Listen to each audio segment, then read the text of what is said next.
Yung, ang sarap nito. Ay, nako. Ngayon, bali gagawa tayo ng recipe na healthy. Healthy itong ating lulutuin. At saka, ano to, good for kidney. Yung, less sodium, less salt.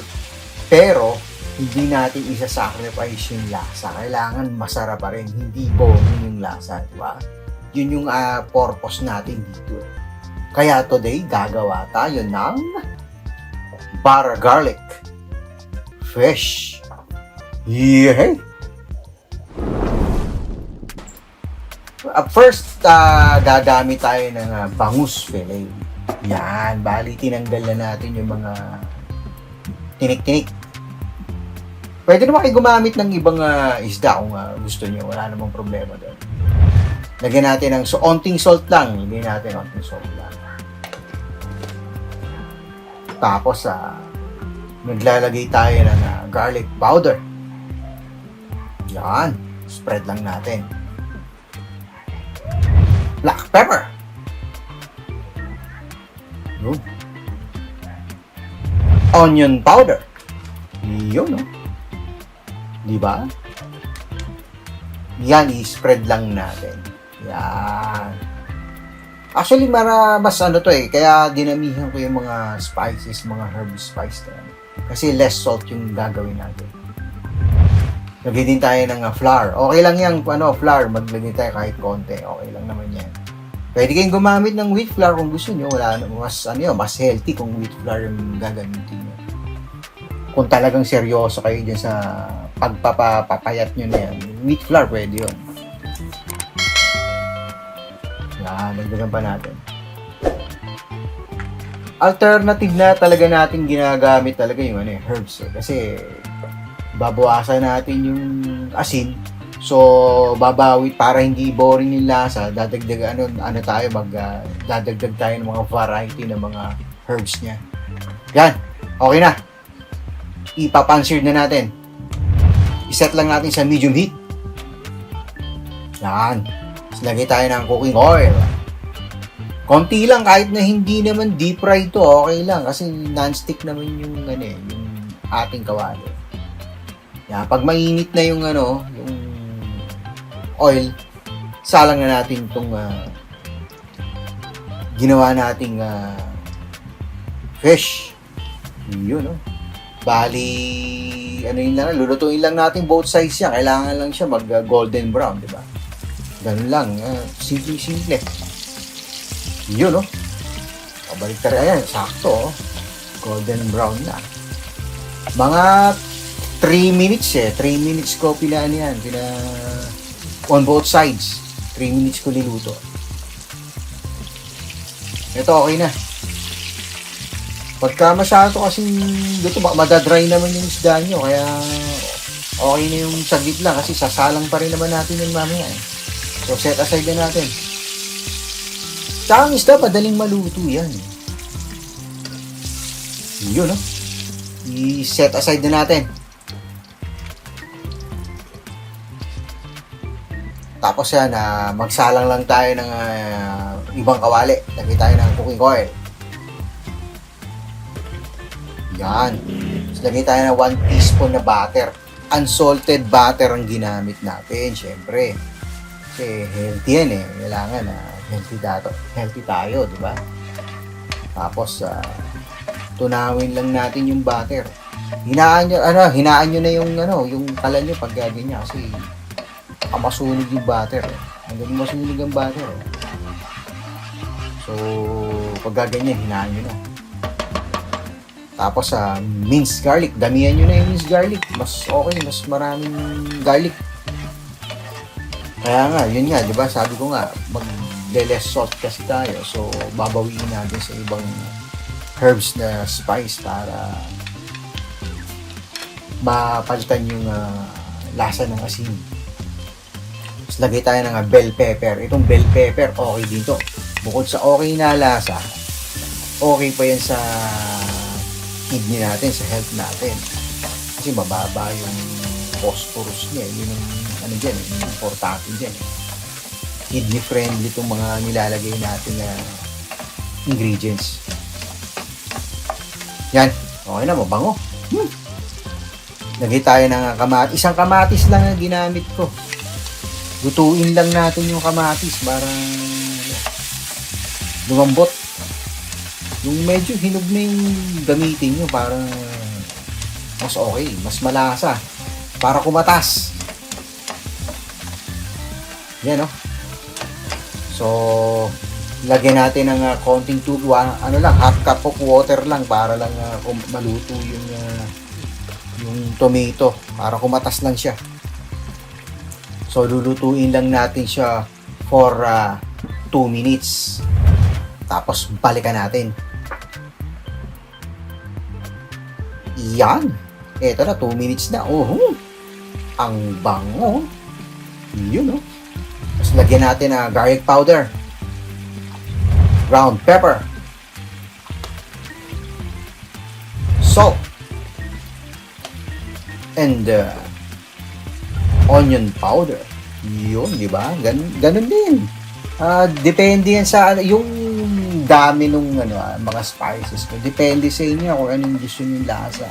Basta ang importante diyan, tikman niyo lang palagi. Tikman niyo yung niluluto niyo, pero wag niyo muna agad dadamihan. Mas madali kasi mag-adjust kung pakunti-kunti kaysa naman napakarami na inilagay nyo. Ang hirap na habulin yan. So okay na yung pakunti-kunti lang, tikman nyo na lang, wala namang problema doon. Madaling habulin yun.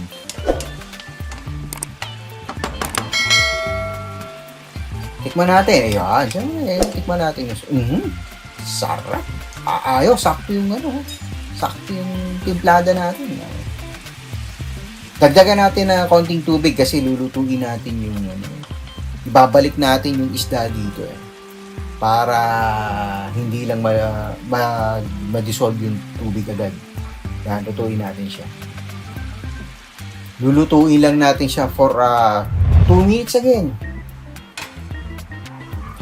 Yun. Okay na, 2 minutes. Ay, ang bango. Ay, nako. Ang sarap nito. Ay, nako. O, lagyan natin ng celery, konting celery lang para meron lang siyang touch ng green leafy, di ba? Para balance yung ating pagkain. Ay, ang bango, di ba? Sino mag-aakalang sinasabi nila pagka nagda-diet ka, maraming bawal, boring na yung pagkain mo. Hindi.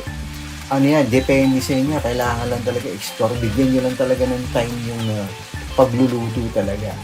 Ganun talaga. So, kung gusto mo talagang masarap, na healthy, ikaw talaga mag-prepare, di ba? O yan, tulad yan, i-plating na natin. Ay, naku, tinan mo, di ba? Kain naman, no? Bali to kasi, itong kasi na to, no? Pang sa akin lang naman to. So, ang ginagawa ko rito, syempre pag kinonsume ko to, isa sa umaga, isa sa hapon. Ganyan, hindi ko na pagka nagda-diet ka, huwag ka na masyadong kakain sa gabi, di ba? Ako, inahaluan ko lang to ng white rice. Yan. Pero kung naman kayo, sa akin kasi okay lang naman yung white rice. Konti lang naman, basta konti lang talaga, in moderation lang talaga yung pagkain talaga natin dapat. Pero kung gusto nyo brown rice or red rice, okay din naman. Iyan, no? Butter garlic bangus. Ay, naku, ang sarap nito. Hey! Yun, no? Kita mo naman. Ay, naku, ang sarap nito. Itong lulutuin natin, another bangus na naman recipe. Gagawa tayo ng bangus pineapple sauce. Yay! So, ang gagamitin natin yung boneless na bangus.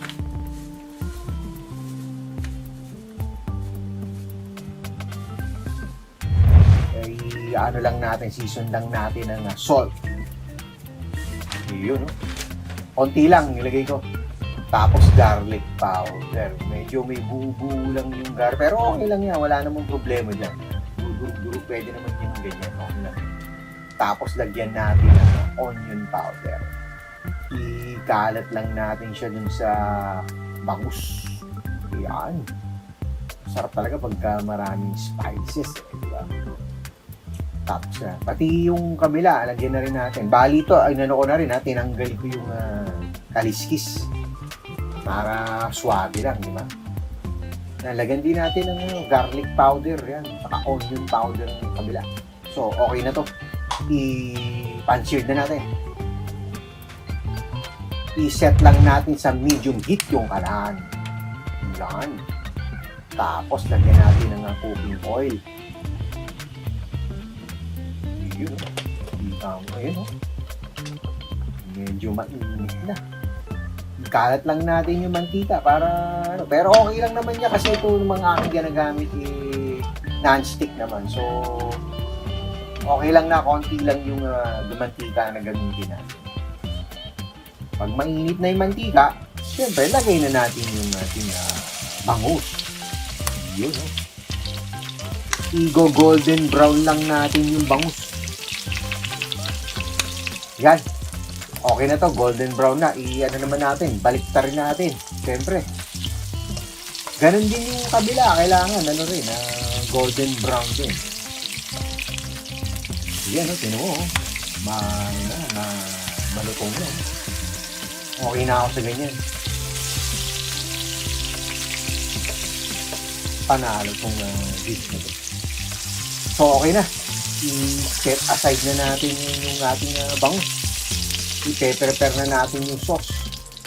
Bali itong mantika na to, tanggalin na natin yan. Balansa na yan eh. Palitan natin ng bago.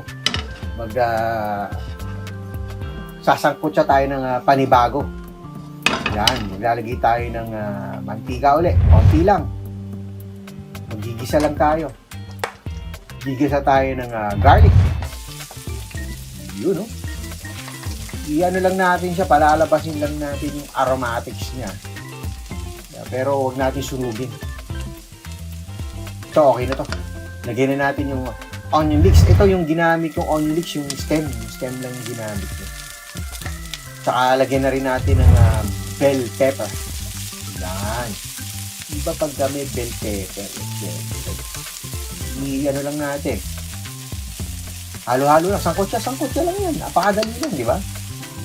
Tapos lagyan natin ng light soy sauce. Ang ginagamit ko rito, light soy sauce. Pwede kayong gumamit ng dark soy sauce kung gusto nyo. Or pwede rin kayong gumamit ng low sodium kung gusto nyo talaga yung healthy talaga yung pin-pepper nyo. Pwede naman yun. Pero ako, onti lang naman yung gagamitin ko. So, light soy sauce gagamitin ko. Tapos, nilagyan ko rin siya ng pineapple tidbits. Yung maliit na size lang, okay lang. Okay na yun. Konti lang naman yung lulutuin ko eh. So, kung kayo, marami kayong lulutuin, adjust nyo yung mga ingredients nyo, di ba? Ganun lang naman yun.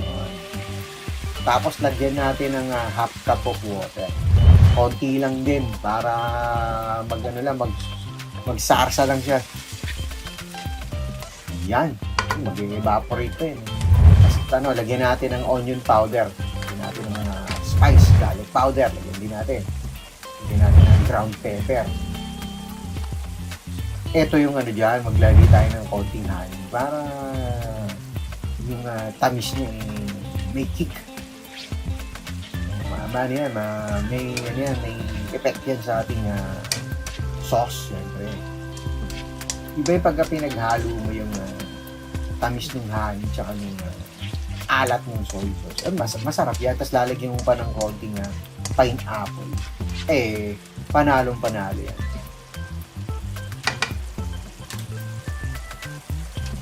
Tapos lalagyan natin ng pampalapot, syempre. Sana malapit yun. Kaya nga sauce. Lagyan natin ng dinissolved na flour sa tubig. Yung ating slurry. Huwag nyo munang ito-todo ha. Syempre, kailangan tansya-tansya lang din. Konti-konti lang. Tapos hanggang sa magustuhan nyo na yung desired na lapot na gusto nyo, okay na yon. Pero depende sa inyo kung gusto nyo gaano kalapot. Diba? Ito, tulad nito, sa akin, okay na to. Panalo na ako dito sa ganitong lapot. Okay na ako dyan. So, pwede na to. Diba? Yun, eh. Dito na, tikman natin. Ang sarap! Lagyan na natin yung ating bangus, syempre. Kung gusto niyo ng onting spice, lagyan niyo ng sili. Okay lang naman yun. Wala sa inyo naman yun. Pero kasi, dalawa kaming kakain nito. Kakain ng anak ko. Kaya lang ang bata. Kakain ng yun, eto na. Okay na. I-plating na natin, di ba? Yan, ganyan lang. Lagay natin yung ating mga sauce na sarap yan. Isasawag mo sa kanin. Ay, nako. Ito, kakaibang lahi. Actually, para maiba naman yung luto mo sa bangus. Okay to. Healthy pa. Kaya ako i-recommend ko sa inyo to. Panalo to. Lagyan natin ng konting bok choy. Itong bok choy, niluto ko na to. Inano ko na to. Binlunch ko na sa tubig to na mainit. Madali lang naman lutuin yun eh, yung bok choy. Yan, okay na. Di ba? Napakadali. Simpleng-simple. Luto na yung ating bangus, pineapple, soy. Yay! Yung eto, another healthy food na naman tayo ngayon. Today, gagawa tayo ng healthy coconut milkfish. Yay!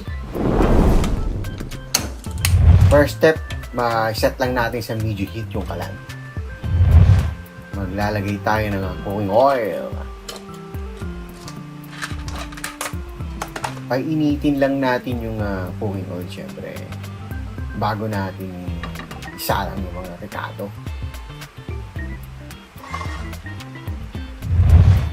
Then, magluluto muna tayo ng potato. Yun. Ipapanseared lang natin to. Bali, gagawin natin, gagawin ko rito is gagawin ko lang sa extender. Kumbaga, kung ayaw nyo magkanin, potato na lang yung ano nyo. Kainin nyo, di ba? Season natin ng salt. Konting salt lang. Yan. Hintayin lang natin itong mag-golden brown. Lutuin na natin siya.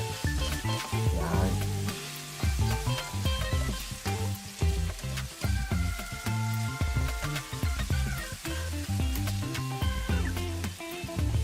Okay na to. Mukhang ready na. Ayos na ba? Yun, ito. Okay na. Baling gagawin natin ito, i-set aside lang muna natin to. Ha? Yan.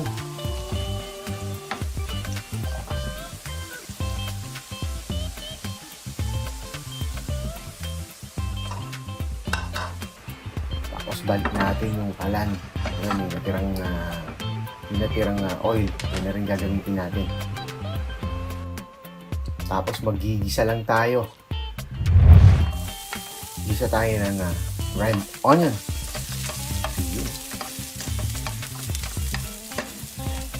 Lagyan na natin yung garlic. Saka yung ginger. Lagyan na rin natin. Yan. Sangkot lang natin. Ngayon lang natin lumabas yung aromatics. Yan. Okay na. Pwede na natin salang yung natin milkfish or bangus. Yun. Actually, pwede namang tilapia rin. Okay rin. Pwede rin. Tapos season natin ng onting asin lang. Kasi low salt yung natin. Niluluto natin. Pine-prepare natin. Dahil balik na rin na natin. Hindi ko na masyadong tinoast yung bandang skin. Okay na ako dyan. Tapos lagyan natin ng coconut milk. Pero wag niyo ubusin yung coconut milk kasi mamaya ilalagay pa natin yun. Magtira kayong konti. Mamaya lalagay natin yun. Pang finishing. Tapos sa season natin na garlic powder. Paprika. Black pepper. And onion powder. Yung halu-haluin lang natin. Sa menu na to, no, kung mapapansin nyo, ang dami akong nilagay na seasoning. Kasi hindi tayo masyadong naglagay ng asin. So, yan yung talagang mga makakatulong talaga sa magpalasa talaga ng niluluto natin. Kasi less salt nga yung aking piniprepare, diba? Tsaka masarap yan, syempre. Yun, lagyan na natin yung natirang gata. Yan. Haluin lang natin para humalo na rin yung ating mga spices. Yun. Diba? Napakasimple lang. Ang dali lang, eh. No? Simpleng, lang, eh. Ricado lang. Ayos na. Healthy pa. Tapos lagyan na natin yung potato. Pang extender din yan.